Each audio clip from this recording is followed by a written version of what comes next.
bozuli bakuya kolanda biso partout dans mokili mobimba. On va essayer un peu de décrypter l'actualité politique ya mboka na biso où se trouve Constant Mutamba na mitu to koloba bamuso alobi vous allez avoir des réponses place Constant Mutamba azali na kati émission mukona lelo.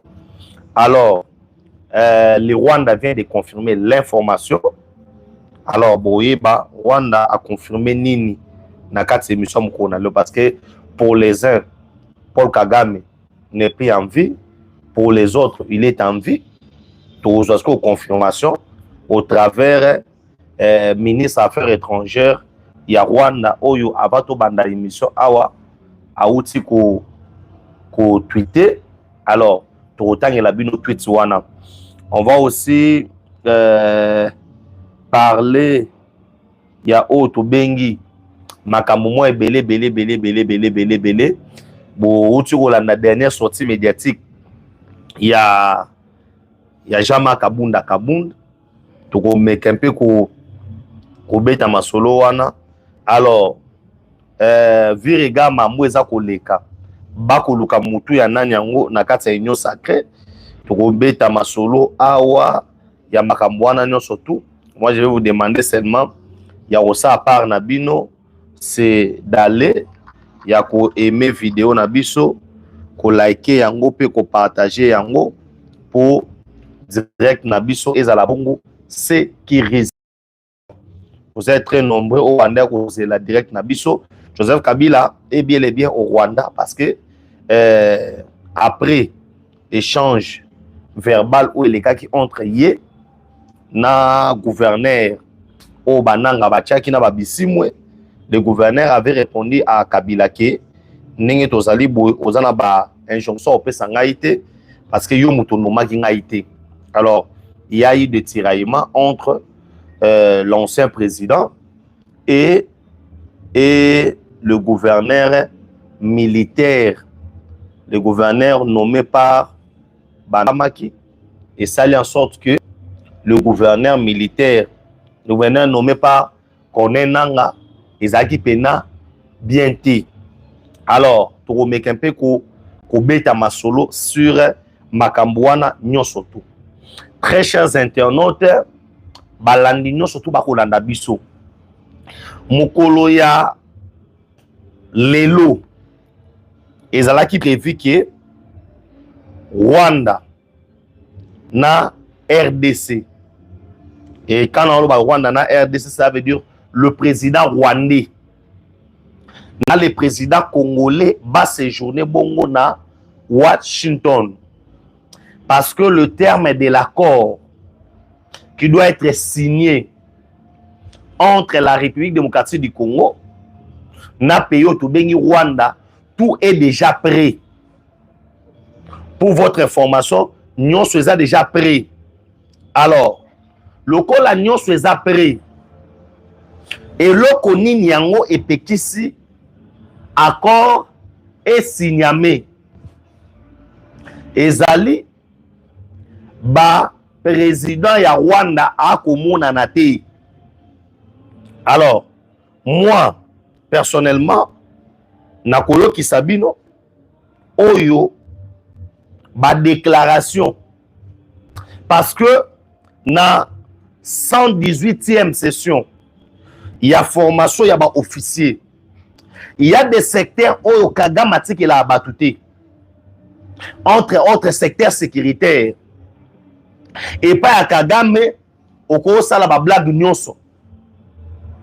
Mais dans la sécurité, Kagame veille à ce que sécurité en Mokanaye, Yemoko, Azala au four et au moulin. Je répète encore, Kagame Alingake, sécurité en Mokanaye, Yemoko, Azala au four et au moulin. Cela veut dire quoi? Kagame a roti kilo ma domaine mususu.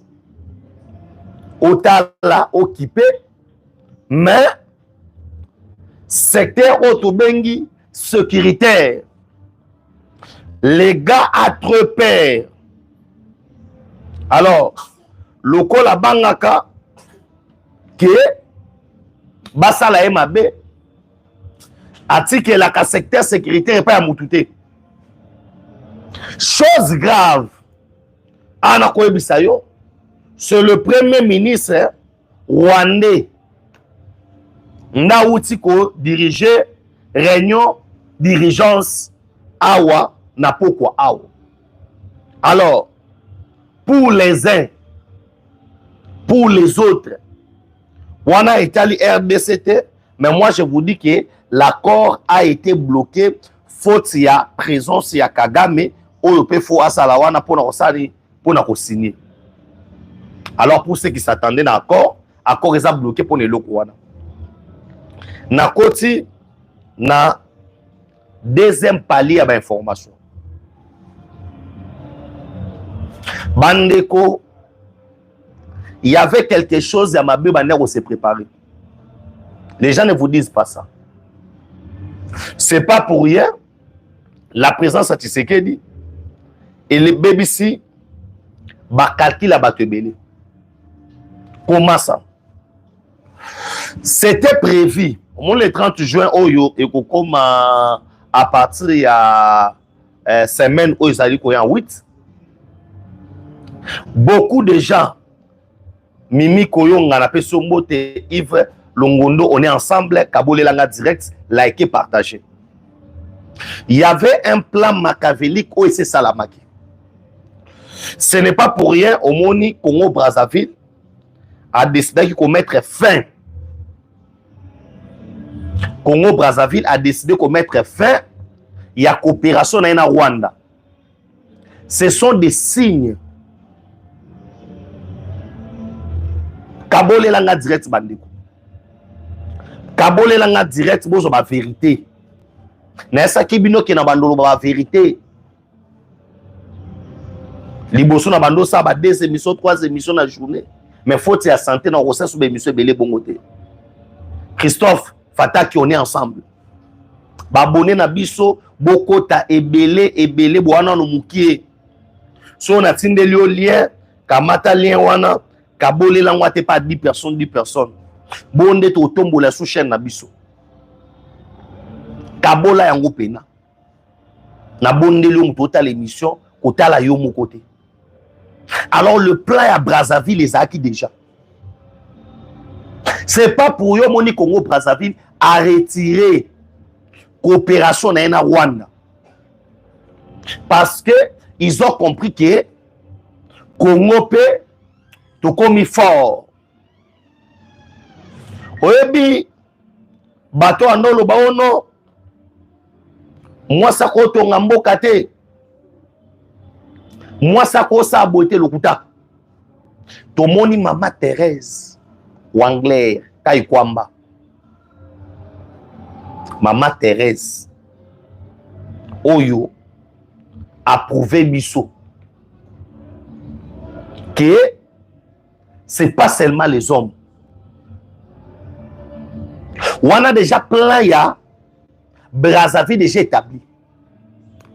Yo moni bakangi ba officier belé pamba. Hein?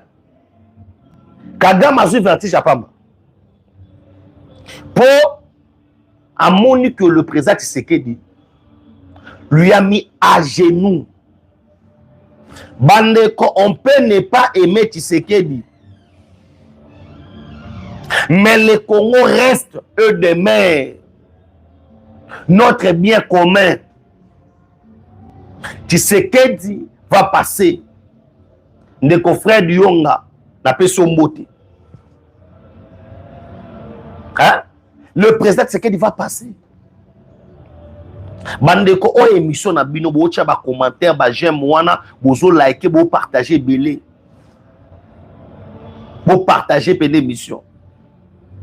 Na komira so bolingo zwanga na BM télévision. So bolingo zwanga awa. Oui.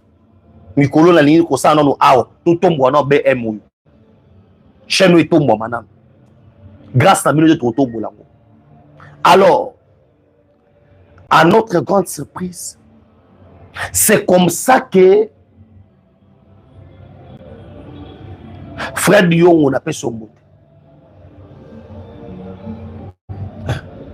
Alors, à notre grande surprise, pour Fandi Boye, les Congo-Brazzaville décident de remettre fin à la coopération avec Rwanda.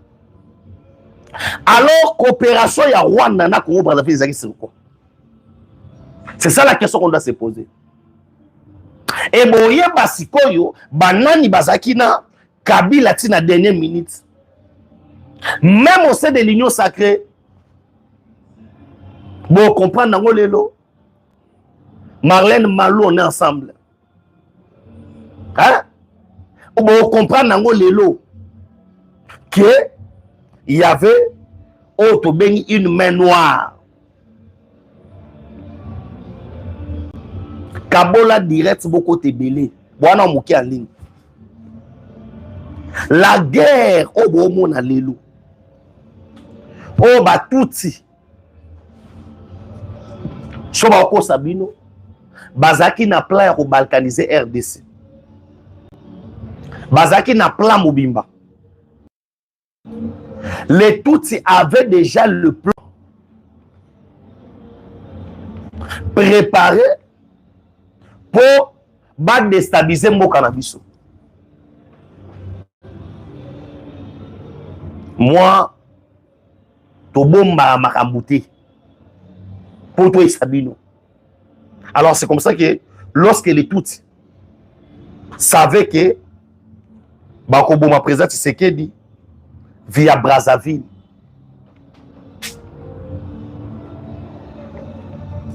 c'était déjà bien calculé et bien préparé que à partir à Brazza, ils vont établir plan na bango ya Abiyarimana.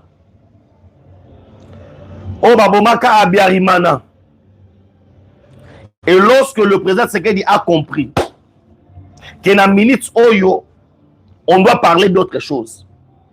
Mes frères et sœurs, yo kanisi que Rwanda tchabano signé na Congo Brazzaville. Il visait quel pays? Babandeko visait capitale Kinshasa. Yango moni président Tshisekedi akena na 4-5 chemins te. Ayebisa damba congolais ke oaza sima M23 c'est Kabila. Et yana batu mususu bandeko ndimate. Pourquoi le président Tshisekedi doit taxer son prédécesseur que yende mutuana sima M23? Lorsqu'on a banda expliquer bino. Lorsque le mouvement est mobondo bandaki, Kabila a sala réunion na Oyo avec ma chef coutumier. Oyo bazaka na Congo.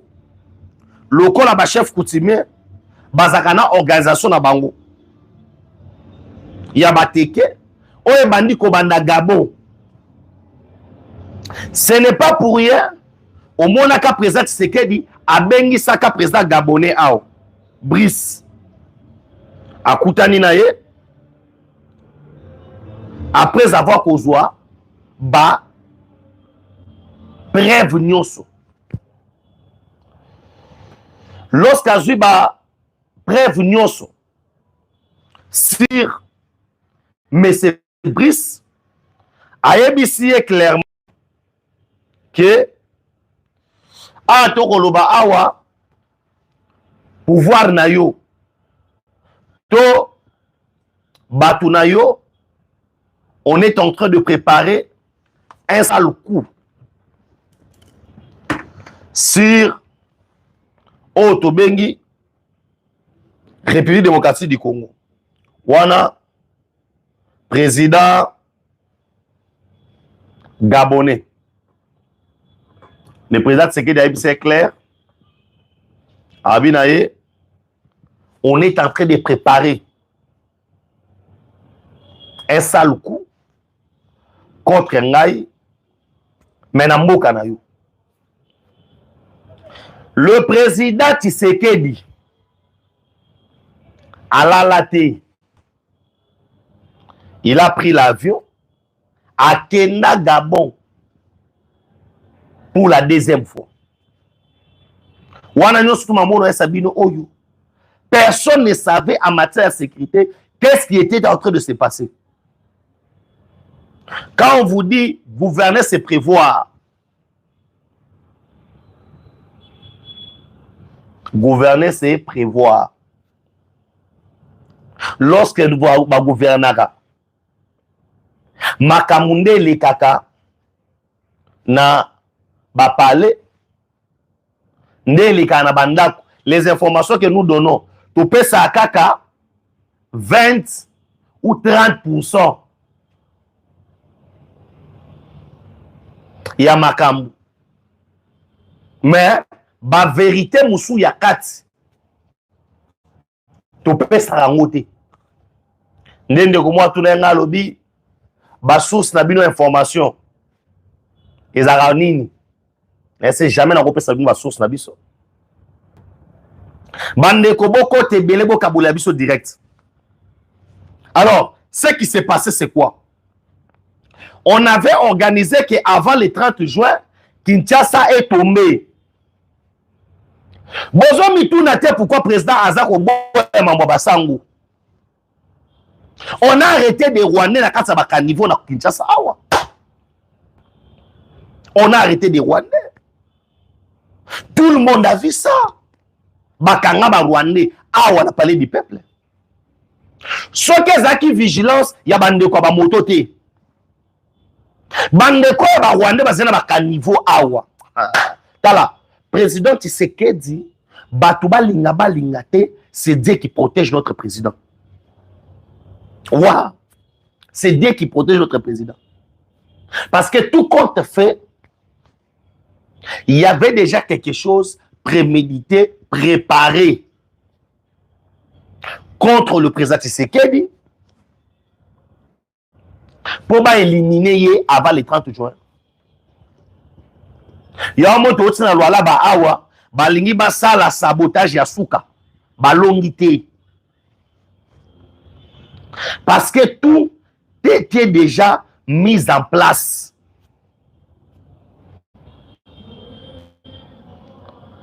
Benjamin Kokololo, on est ensemble.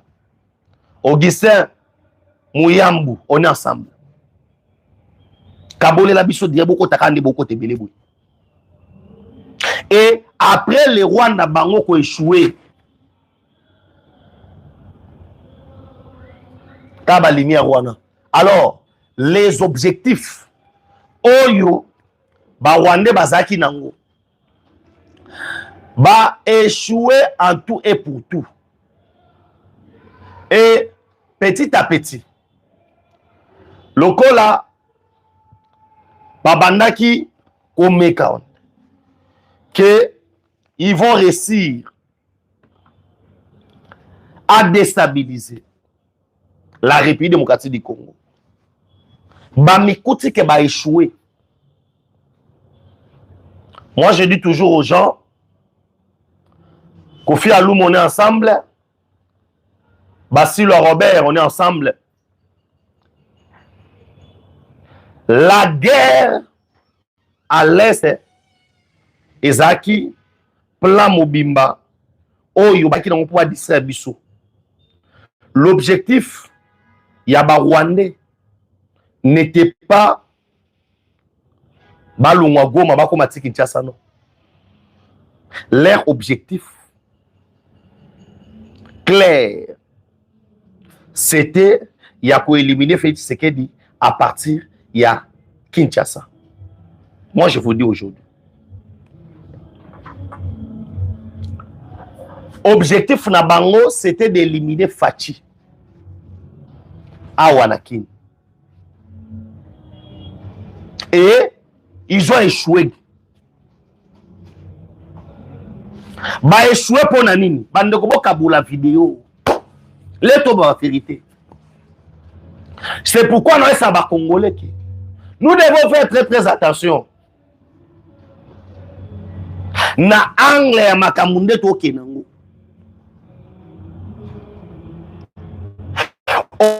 Aujourd'hui les Rwandais tout compte fait baotala que non, il faut déstabiliser RDC. C'est que va mettre KO mboka na biso. C'est tout fandara boy to ka que non e indi kuna et baby mais biso tellement tozaba ngalo baka les Congolais toi ba visionnaire. On sait comment déstabiliser Makam. Le président Tshisekedi dit qu'il signé avec les Américains. Les gens n'ont pas compris. Ce pays courait au Tobengi plan Mobimba balkanisation. Et les plans étaient déjà établis. Alors, lorsque ce plan-là a été établi, la question faut boyeba, ils ont été établis sur base de quoi? Boyeba sko lelo. Lorsque Kagame est parti, na États-Unis, il y a une forte communauté à tout à New York. Vous se souvenez de Robert Ouabana Bazaki na New York, à les plans na baba lobi que non, biso abanyamurenge biso baboyi. Alors na minutes oyo faut ka bakabula mboka. Hein? Ba destin babino il faut ka bakabula mboka. Lorsque ba destin faut ka bakabula mboka bandeko nanga. Ce dit pas il y avait des gens sur le plan interne. Awa. Ba décider pe plan wana. Alors moi je tiens à vous expliquer que tokeba na banguna so moni congolais mo reso que non Congo ngopé to bénéficier en loroté alors tosuka wapi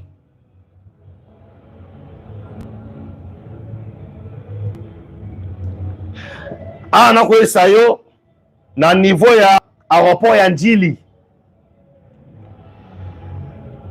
incendie moko et salami c'est pas que ba rebelle ba botol biso mboka te ezande que incendie salami parce que les gens m'ont demandé ba rebelle ba botol aéroport ya Kinshasa. Non, c'est faux. Aéroport ya Kinshasa rebelle a botolité mais incendie moko et komi wana. Alors c'est ça, c'est que ezamambu ya nani te nde bazonga bakosa batu ke non ba Rwanda boto so muga lokuta ezalango yango te. Alors il y a beaucoup de choses qu'on doit vous expliquer et tozo kende malembe na ba Congolais tout ba biso to expliquer bino que c'est le moment où jamais oyo République démocratique du Congo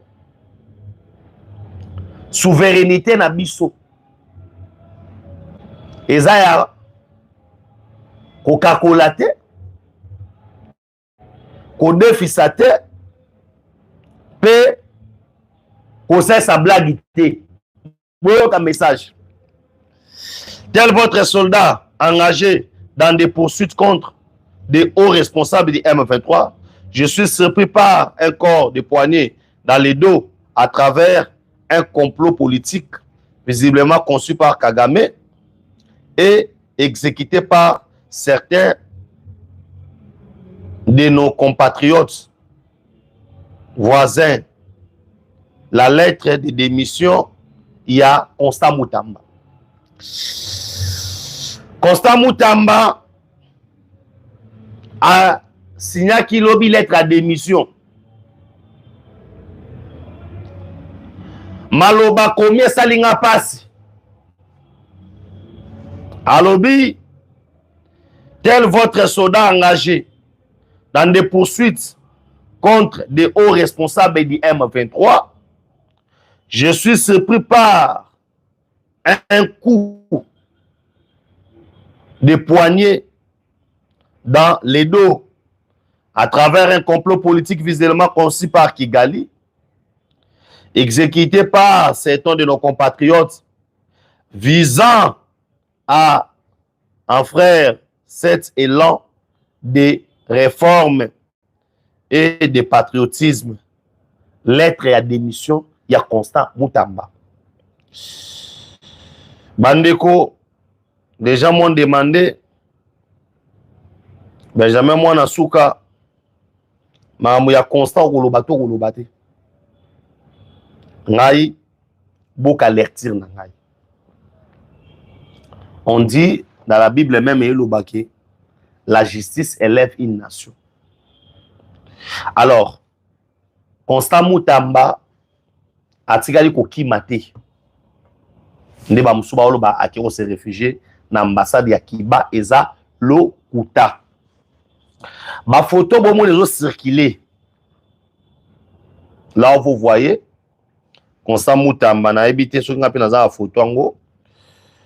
Na ko retrouver yango.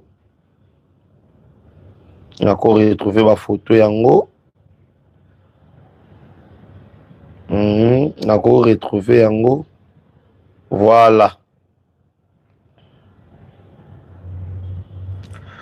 Photo voilà que Sabino je pense yango yo. Oyo na ambassadeur ya Kiba. Eza photo ya Kala. J'ai pas à retrouver encore plus hein. Dans Talango, on nous montre Constant Moutamba. Nakati ya ambassade à Kiba. Ce sont des photos qui datent de longtemps.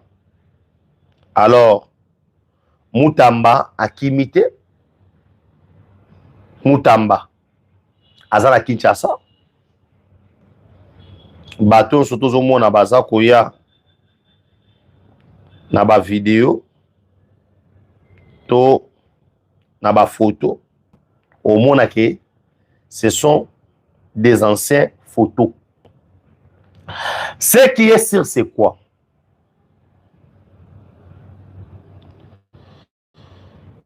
Na batu oyo baza pour ça diminuer parce que on doit reconnaître que notre frère, il y a eu des erreurs.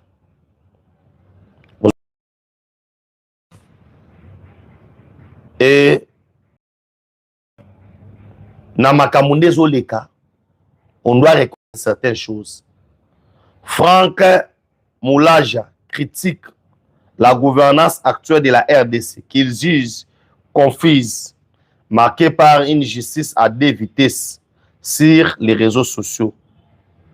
Les chantres s'indignent de voir Nicolas Kazadi libre. Ses aveux, tandis que Constant Moutamba serait, selon lui, sacrifié. Il déplore l'élite corrompue alors que le peuple compris dans la misère.